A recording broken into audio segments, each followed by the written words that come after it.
సభకు నమస్కారం.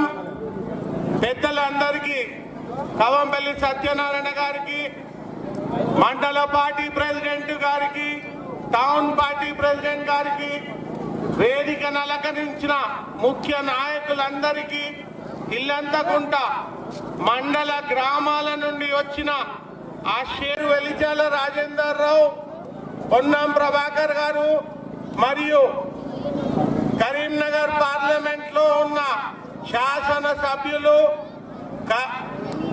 కాంగ్రెస్ పార్టీ ఇన్ఛార్జీలు కలిసి నన్ను పార్లమెంట్ అభ్యర్థిగా నిర్ణయించడం జరిగినది.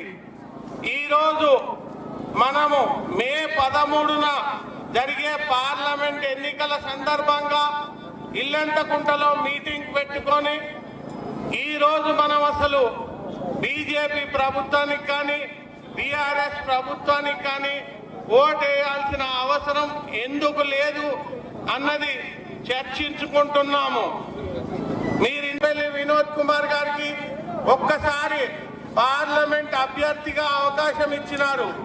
మీ అందరికీ తెలుసు, బోయిన్పల్లి వినోద్ కుమార్ గారు హన్మకొండ వాస్తవ్యుడు, ఒక వలస పక్షి.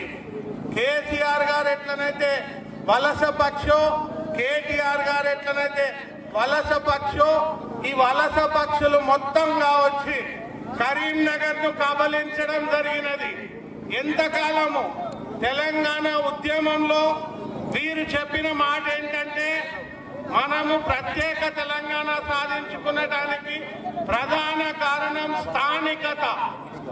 ఆంధ్ర వాళ్ళు మన మీద పెత్తనం చెలాయిస్తున్నారు, మనమే పరిపాలన చేసుకోవాలి అన్న వీళ్ళు పక్క డిస్ట్రిక్ట్ల నుంచి వచ్చి కరీంనగర్ డిస్ట్రిక్ట్ ను కబలించి, ఒకడు సిరిసిల్లాలో, ఒకరు కరీంనగర్ పార్లమెంట్ లో కేసీఆర్, మళ్ళీ కరీంనగర్ పార్లమెంట్ లో వినోద్ కుమార్ గారు.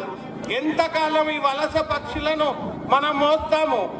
ఈసారి మళ్ళీ వినోద్ కుమార్ గారు మళ్ళీ నాకు ఒక్కసారి ఓటేయండి అని వస్తున్నారు. కాళేశ్వరం కూలగొట్టిన బీఆర్ఎస్ పార్టీ టెలిఫోన్ టాపింగ్ చేసి సంసారాలలో జరిగిన సంభాషణలు వినే టీఆర్ఎస్ పార్టీ మనకు అవసరమా? కేసీఆర్ బంధువులు మొత్తం 7 లక్షలసారి పార్లమెంట్ ఎలక్షన్లలో వినోద్ కుమార్ గారు మీ ఊరికి వస్తే తరిమి కొట్టండి. మీరు హన్మకొండ పోయి హన్మకొండలో రాజకీయం చేసుకోండి, మా కరీంనగర్ లో అక్కర్లేదని. ఇంకొక ప్రత్యర్థి బండి సంజయ్ 10వ తరగతి పాస్ కాలేదు.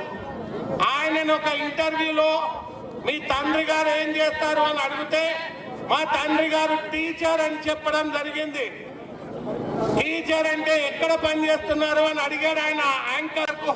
హైదరాబాద్ రైల్వే లైన్ సాధించుకోవడము, IIIT లాంటి సంస్థలు, నవోదయాల స్కూల్ లాంటి సంస్థలు, సైనిక్ స్కూల్ లాంటి సంస్థలు, హ్యాండ్లూమ్ టెక్నాలజీ సెంటర్, ఇలాంటి తీన్మార్ క్యాండిడేట్ కు రెండోసారి అవకాశం ఇస్తే మన కన్ను మనమే పొడుచుకున్న వాళ్ళం అవుతాము.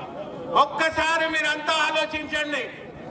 హిందువుల మనోభావాలు రెచ్చగొట్టి శ్రీరామచంద్రుని ఓటేస్తున్నారని చెప్పడం ఎంతవరకు న్యాయం? భారతదేశంలో 85% హిందువులమే. మీరు, నేను అంతా హిందువులమే. రోజు దేవుణ్ణి కొలుస్తాము, భక్తి పారవశ్యంతో యజ్ఞాలు చేస్తాము, యాగాలు చేస్తాము, గుళ్ళు పోతాము. కానీ ఎప్పుడు కూడా దేవుణ్ణి ప్రమోషన్ కానీ దేవుణ్ణి మార్కెటింగ్ కానీ వాడుకోవచ్చా? అంతకన్నా దుర్మార్గం ఏమన్నా ఉంటుందా? నాది కుండి గోపాలరావుపేట గ్రామము, రామడుగు మండలంలో. మా తాత చెరువులో నీళ్లు ఉండేటట్టు చూశాను. ఈ గ్రామానికి స్కూల్ తెచ్చాను, ఈ గ్రామానికి హాస్పిటల్ తెచ్చాను, ఈ గ్రామానికి తాగునీరు తెచ్చాను, ఈ గ్రామంలో ఉన్న ప్రజలకు ప్రతి సదుపాయం కలిగించినాను. నాకొక అవకాశం ఇవ్వండి అని అడిగితే అదొక న్యాయం. కానీ నేను వారి దగ్గరికి వెళ్ళి నేను వేణుగోపాల స్వామి టెంపుల్ కట్టినా నా కోటేయండి అని అడగొచ్చా? అది భావ్యమా? ఇది ఇప్పుడు ఈ రోజు వీళ్ళు బీజేపీ వాళ్ళు చేసేది భావ్యమా? మీరే ఆలోచించండి. శ్రీరామచంద్ర స్వామి పైనుండి వీళ్ళ మీద అత్యంత ఆగ్రహంగా ఉన్నాడు. నా బిడ్డలనే వైషమ్యాలు సృష్టించి కొంతమంది శ్రీరామచంద్ర స్వామి దిక్కున్నారు, కొంతమంది లేరు అని వైషమ్యాలు సృష్టిస్తున్నారు బీజేపీ వాళ్ళు, బండి సంజయ్, మోడీ. కాబట్టి బీజేపీని ఈసారి పాతాళానికి తొక్కాలని శ్రీరామచంద్ర స్వామి నిర్ణయించుకున్నారు.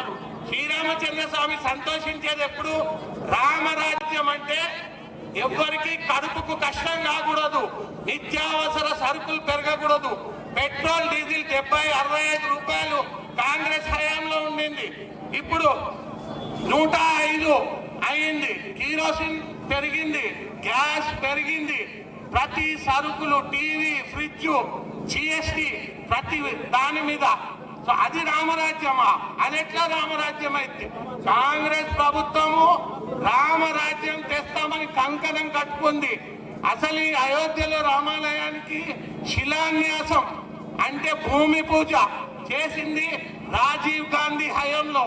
రాజీవ్ గాంధీ హయాంలో శిలాన్యాసము, భూమి పూజ చేస్తే కాంగ్రెస్ పార్టీ హిందువులకు అగేన్స్ట్. ఈ రోజు ప్రైమ్ మినిస్టర్ గారు చెప్తున్నారు హిందువుల ఆస్తులు మొత్తం తీసుకొని ముస్లింలకు పంచడం జరుగుతుందని. దేశంలో 60 ఏళ్ల కాలం కాంగ్రెస్ పాలించింది. ఎప్పుడైనా మీ ఎవరి అయినా ఆస్తులు తీసుకున్నదా కాంగ్రెస్ ముస్లింలకు పంచేయడానికి? ఎంత దుర్మార్గం! మిమ్మల్ని ప్రతి ఒక్కరిని రెచ్చగొట్టి ఓట్లు అడగడం. సమయాభావం వలన ఇంకా ఎమ్మెల్యే గారు మాట్లాడాలి. నేను మిమ్మల్ని అందరినీ ఒకటే అభ్యర్థిస్తున్నాను, మీరు ఒక అవకాశం బోయిన్పల్లి వినోద్ కుమార్ గారికి టిఆర్ఎస్ పార్టీకి ఇచ్చినారు, ఒక అవకాశం బండి సంజయ్కి, దద్దమ్మ బండి సంజయ్కి బీజేపీ పార్టీకి ఇచ్చినారు. నాకు ఒక్క అవకాశం ఇవ్వండి. నాకు బృహత్తర ప్రణాళికలు ఉన్నాయి. మీ బంగారు కోహినూర్ కరిపట్టు వరకు సేవ చేస్తాను. నాకు ఒక అవకాశం ఇవ్వండి. ఇల్లంతకుంట ప్రజలందరినీ నేను రిక్వెస్ట్ చేస్తున్నాను. నాకు ఈ అవకాశం ఇచ్చిన పెద్దలకు కృతజ్ఞతలు. Thank you very much. జై రాహుల్ గాంధీ, జై సోనియా గాంధీ, జై ప్రియాంక గాంధీ.